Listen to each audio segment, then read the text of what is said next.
Hello guys, welcome back to my channel. അപ്പോൾ ഇന്ന് നമ്മളൊരു മഷ്റൂം മസാലയാണ്. അപ്പോൾ ഈസി ആയിട്ട് നമ്മൾ എങ്ങനെയാണ് ഉണ്ടാക്കുന്നത് നോക്കാം. അതിന് വേണ്ടിയിട്ട് ഒരു കടായി എടുത്ത് അതിലേക്ക് എണ്ണ ഒഴിച്ച് കുറച്ച് കടുകിട്ട് പൊട്ടിച്ച് കൊടുത്തതിന് ശേഷം ഒരു 2 സവോള ഇതുപോലെ കുഞ്ഞതായിട്ട് അരിഞ്ഞത് എടുത്ത് അതിലോട്ടിട്ട് നല്ലപോലെ ഒന്ന് വഴറ്റി കൊടുക്കുക. അതിനുശേഷം നമ്മൾ ഒരു മുറി തക്കാളിയും കൂടി ഇട്ട് കൊടുക്കുന്നുണ്ട്. ഒരു 1.5 സ്പൂണ് ഇഞ്ചി, വെളുത്തുള്ളി, പച്ചമുളക് ഒന്ന് ചതച്ച് വെച്ചതാണ്. അതിൻ്റെ ഒരു പേസ്റ്റും കൂടെ ഇട്ട് കൊടുത്ത് നല്ല പോലെ ഒന്ന് ഇളക്കിയെടുക്കാം. അപ്പോൾ നമ്മൾ ഈ ഉള്ളിയുടെയും വെളുത്തുള്ളിയുടെയും ഇഞ്ചിയുടെയൊക്കെ പച്ചമണം ഒന്ന് മാറുന്നവരെ നല്ലപോലെ ഒന്ന് വഴറ്റിയെടുക്കാം. അപ്പോൾ നമ്മൾ ഈ കടയിൽ നിന്നൊക്കെ വാങ്ങുന്ന, ഹോട്ടലിൽ നിന്നൊക്കെ വാങ്ങുന്ന അതേ ടേസ്റ്റിൽ തന്നെയാണ് നമുക്ക് ഈ ഒരു മഷ്റൂം മസാല കിട്ടുന്നത്. ഇനി ഞാൻ ഒരു തക്കാളി എടുത്ത് പേസ്റ്റ് ചെയ്ത് വെച്ചിട്ടുണ്ടായിരുന്നു. അപ്പോൾ ആ പേസ്റ്റും കൂടെ ഇതിനകത്തേക്ക് ചേർത്ത് കൊടുക്കാം. അതിൻ്റെ ആ ഒരു പച്ചമണമൊക്കെ ഒന്ന് മാറുന്നവരെ ഒന്ന് വഴറ്റി കൊടുക്കാം.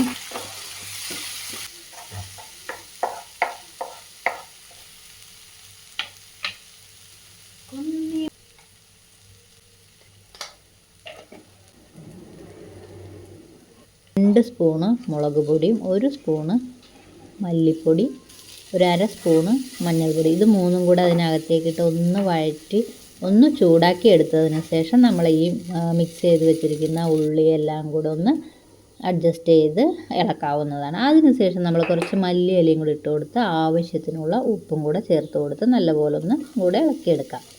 പിന്നെ നമ്മൾ കഴുകി വൃത്തിയാക്കി അരിഞ്ഞ് വെച്ചിരിക്കുന്ന നമ്മുടെ മഷ്റൂം ഇതിനകത്തേക്ക് ചേർത്ത് കൊടുക്കുന്നുണ്ട്. അപ്പോൾ നമ്മുടെ പാന് നിറഞ്ഞു പോയിരിക്കുകയാണ്. അപ്പോൾ ഏകദേശം നമ്മൾ ആ ഒരു 2 പാക്കറ്റ് മഷ്റൂമാണ് ഇതിന് വേണ്ടിയിട്ട് ഉപയോഗിച്ചിരിക്കുന്നത്. അപ്പോൾ അത് ഏകദേശം വലിയ വലിയ പീസൊക്കെ ആയതുകൊണ്ടാവാം പാനൊക്കെ പെട്ടെന്ന് നിറഞ്ഞത്. അപ്പോൾ നമ്മൾ അതൊന്ന് ഇളക്കി യോജിപ്പിക്കുക. അങ്ങനെ ഏകദേശം നമ്മുടെ മഷ്റൂമും മസാല എല്ലാം കൂടെ ഒന്ന് മിക്സായി വരുന്നുണ്ട്. ആ പരുവത്തിന് നമ്മളൊരു 5 മിനിറ്റ് ഇതുപോലൊന്ന് അടച്ച് വെച്ച് വേവിക്കുക. വെള്ളമൊന്നും ചേർത്ത് കൊടുക്കേണ്ട ആവശ്യമില്ല.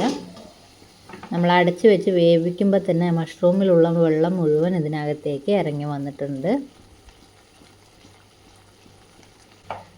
അപ്പോൾ നമ്മൾ ഈ മഷ്റൂമിനൊന്നും കൂടെ ഒന്ന് ഇളക്കി കൊടുത്തതിന് ശേഷം നമ്മൾ കുറച്ചും കൂടെ വെള്ളം വറ്റിക്കാൻ വേണ്ടിയിട്ട് വീണ്ടും കുറേ സമയം ഒരു 5 മിനിറ്റിന് മേലെ നമ്മൾ മൂടി വെച്ച് വീണ്ടും അതൊന്ന് വേവിക്കാൻ വയ്ക്കുക. അതിന് ശേഷം നമ്മൾ 1 സ്പൂണ് ഗരം മസാലപ്പൊടി, വീട്ടിൽ തന്നെ പൊടിച്ച ഗരം മസാലപ്പൊടിയാണ്, അതും കൂടി ഇട്ട് ഒന്നും കൂടെ ഇളക്കി കൊടുത്ത് നമ്മൾ വീണ്ടും കുറച്ച് നേരം അടച്ച് വെച്ച് വേവിക്കുന്നുണ്ട്. പിന്നെ കുറച്ച് മല്ലിയിലയും കൂടെ അരിഞ്ഞതും കൂടെ ഇട്ട് കൊടുത്ത് നമ്മളുടെ ഇഷ്ടത്തിനനുസരിച്ച് ഗ്രേവി കുറയ്ക്കുകയോ കൂട്ടുകയൊക്കെ ചെയ്യാവുന്നതാണ്. അപ്പോൾ ഞാൻ ചപ്പാത്തിക്ക് വേണ്ടിയിട്ടാണ്. അപ്പോൾ കുറച്ച് ഗ്രേവി അതിൽ വെച്ചിട്ടുണ്ട്. അപ്പോൾ നല്ല അടിപൊളിയായിട്ടുള്ള ഒരു മഷ്റൂം മസാല റെഡി. ഈ വീഡിയോ ഇഷ്ടമായി ലൈക്ക് ചെയ്യുക, ഷെയർ ചെയ്യുക, സബ്സ്ക്രൈബ് ചെയ്യുക. Thank you.